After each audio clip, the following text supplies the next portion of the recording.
The Clone Wars was an incredibly destructive conflict, and we often refer to it as being the final nail in the Republic's coffin. But how true is this?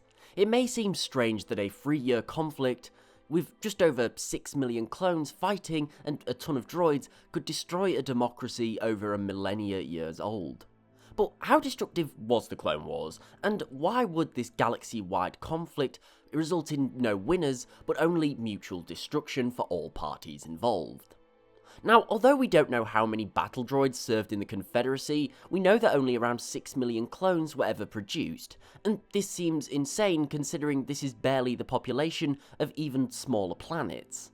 I mean, Coruscant has a population of over 1 trillion people, so just how destructive can this war be when one side only had just over, 6 million soldiers? At best? Well, the thing that we need to understand is that although this is a galaxy-wide war, not every single world and system found itself in conflict. Simply put, there's too many worlds out there for any one force to invade and occupy and keep troops present on. The Clone Wars can be seen more as a series of intensive battles instead of just a slog of continuous warfare. Essentially, one faction would move to seize control of some territory that was high value. For example, Kashyyyk for its fuel supply, Geonosis for its factorums, or Umbara for its weapon technology. In response, the other force would be forced to react to stop the other side from gaining the advantage that this territory holds. So the Clone Wars was far more just a number of strategic targets over all-out war on all fronts.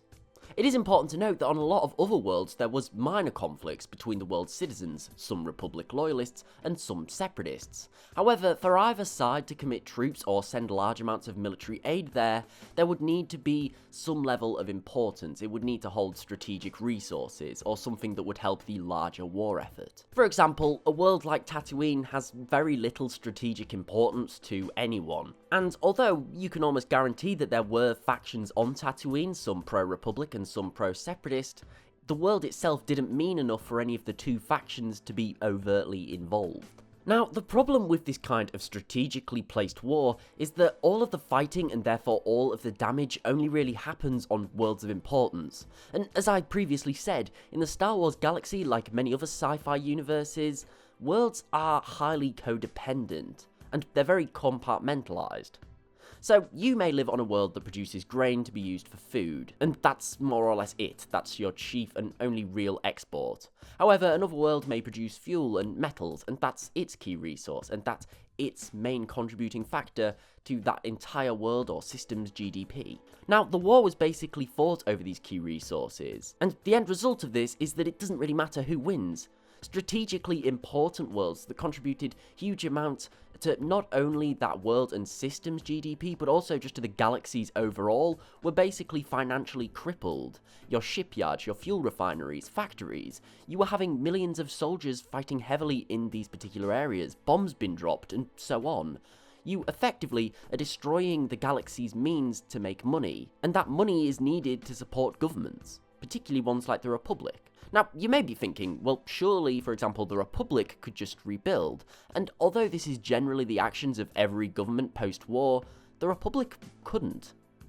It had already gotten itself into immense amounts of debt funding its army and navy, and I mean, where else was it really going to go for a loan? All the institutions that had huge amounts of money had probably been destroyed in the war, and other ones such as the Trade Federation and Techno Union etc. were separatists, so the Republic has specifically been trying to destroy their resources for the past 3 years, and these companies were basically as good as bankrupt, so they couldn't get a loan off them either. Ultimately, there was no real legal way the Republic could rebuild. They weren't allowed to just absorb wealth and take resources as the Empire could. At the end of the day, this was a democracy. So ultimately, even if the Empire never came into power, there would have had to have been a radical political stir-up for any hope of the Republic being able to rebuild, because simply put, it just wasn't financially viable by the end of the war. The Republic at the end of the day was designed for relative prosperity. However, it would never be able to handle the sheer financial burden that the war created. It could not create wealth for itself, as most bureaucratic governments can't. Instead, it relies on the wealth of the galaxy in terms of tax to support itself and to support other worlds. And they'd basically spent the last 3 years surgically destroying all major sources of wealth in the galaxy. And as for the Separatists, they would have been left in even worse of a state. Separatists work by being separate, obviously, so they would be forced to rely on charity and aid from other worlds less affected by the war, or the corporations that were largely responsible for the damage, the corporations that were mostly bankrupt at this point. Ultimately, it's my belief that the Clone Wars was going to end in mutual destruction for all parties involved. The Republic would never be able to survive the economic collapse without major restructuring and further splintering. And the Separatists, who took pride in their independence, would be forced to create their own unions and larger-scale government to be able to get the galaxy back on its feet. Ultimately, I think that the Republic and the Separatist Alliance are the complete opposite examples of why neither of them can succeed in a large galaxy-scaled war. But what do you guys think? Is this accurate? And how destructive do you believe the Clone Wars was altogether? And how could people have got together and rebuilt without putting in place a tyrannical government like the Empire? Let me know in the comments below. Thank you for watching. I really do hope you enjoyed this video. If so, please remember to like, share and sub, as it is really appreciated and it helps the channel grow. Also, don't forget to follow me on Twitter at @TheLawGuy and tick the bell for regular updates. But most importantly, thank you so much for watching. I really do hope you enjoyed and having a great day, and I'll see you next time.